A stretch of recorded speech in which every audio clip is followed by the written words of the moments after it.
Você sabe quem foi o primeiro personagem bíblico que fez mudança de sexo propositadamente? Sim, nós temos um relato incrível logo numa das histórias mais famosas e fascinantes da Bíblia. O que acontece é que você tem que saber que a ideia de mudança de sexo não é algo que começou no dia de hoje. Na verdade, as origens são muito antigas e a gente vê em alguns reinados era uma prática quase normal. Por exemplo, no reinado dos Medos e dos Persas com o rei Astiages, que era um rei muito poderoso e também um rei que tinha muito ciúme, muito zeloso. O que ele fazia? Ele tinha a prática de contratar homens que queriam trabalhar no palácio real, e ele cortava o órgão genital desses homens.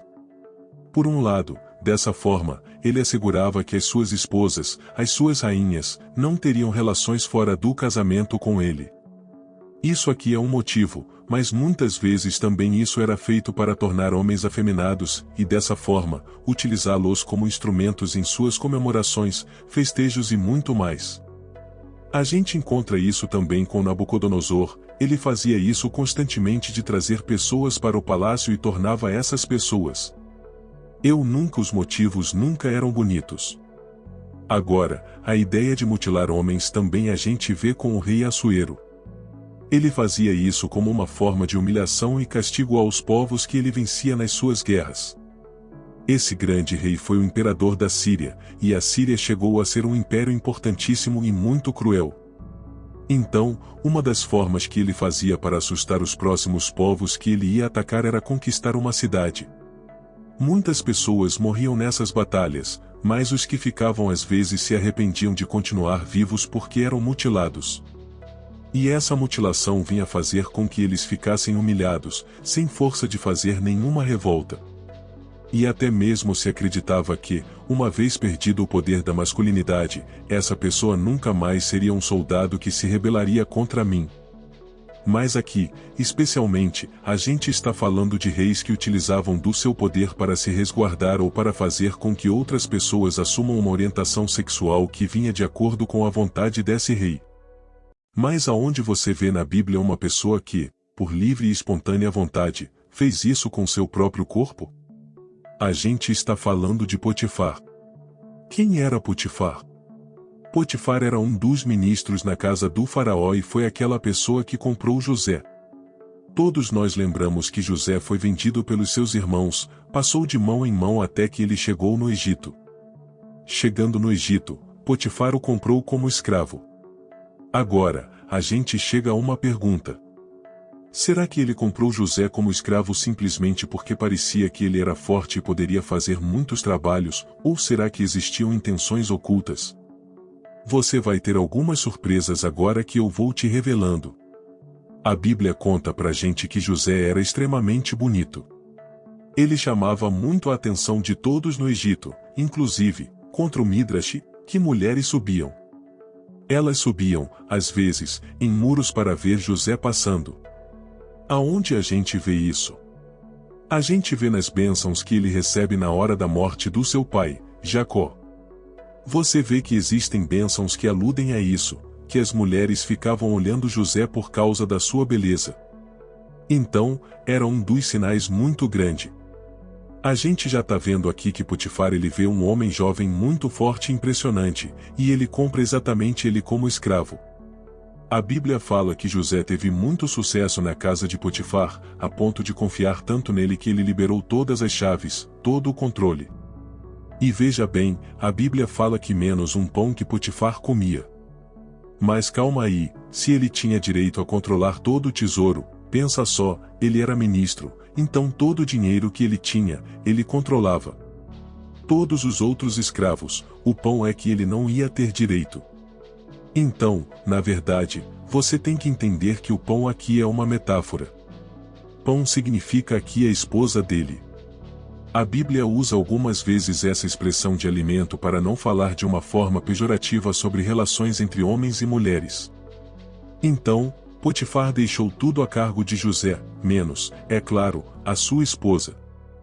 Agora, você se pergunta, em quem era esse Potifar e de onde eu tô tirando essa ideia de que ele fez uma mudança de sexo? Eu já vou te contar isso. Potifar, a Bíblia fala que ele era, no hebraico, o ministro dos, que é Tabaim. Hebraico por um lado, Tabasse significa cozinheiro, então a pessoa que podia ser o responsável pela comida do faraó, um dos responsáveis. E pode ser que está falando especificamente de abate de animais para o faraó, essa é uma explicação. Porém, se você estudar bem o texto bíblico, você vai ver que no hebraico, a palavra Tavaim também significa carrasco, é aquela pessoa que mata os prisioneiros que o faraó determina que tem que morrer.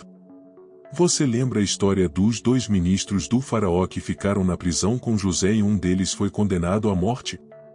Então, havia a necessidade de matar alguém, que matasse aquele ministro pela ordem do faraó. Agora, dá uma olhada no seu texto bíblico. Aonde era a prisão do faraó? Você vai ficar surpreso. Exatamente na casa de Potifar. O texto bíblico conta pra gente assim: me entregou-os à prisão na casa do capitão da guarda. Outra vez, no hebraico, Saratabaim, na casa do cárcere, no lugar onde José estava preso. Então, se você lê o hebraico bíblico, exatamente era o mesmo lugar.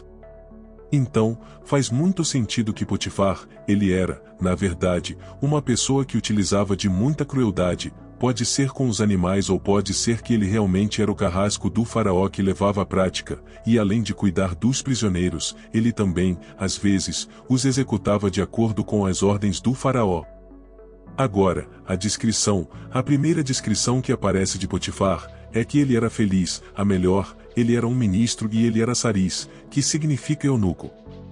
Então, você fala, mas calma aí, se eu tô falando de uma mudança de sexo, como é que pode ser se a Bíblia já fala desde o começo que ele é eunuco?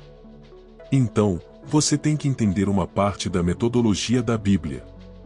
Muitas vezes, a Bíblia utiliza uma expressão de uma pessoa para contar sobre ela, mesmo que aquilo ainda não tenha acontecido completamente. Vou te dar um exemplo fascinante. Quando você vê na criação do mundo, você vê que Deus fala de 4 rios. Quem existia nesse momento no planeta Terra? 2 pessoas, Adão e Eva. E quando você vê a descrição dos rios, está escrito que cada rio ia de uma cidade até outra, mas não existia cidade. Então, é claro que a Bíblia está falando que um dia vão existir essas cidades e a partir disso, você consegue identificar aqueles rios. Então, aqui também existem vários outros exemplos. Tá, mas então, Potifar, ele é chamado de um ministro e ele é um saris. Muitas vezes, na Bíblia, aparece como eunuco, por exemplo, a gente vê no livro de Daniel, como eu falei anteriormente, com Nabucodonosor. Agora, o que acontece? Acontece que, porque José escolhera Zenaide, por um lado, você vai ver que pode ser que ela, na verdade, não era filha legítima de Potifar e sua esposa. Pode ser que ela foi adotada. Muito provavelmente isso.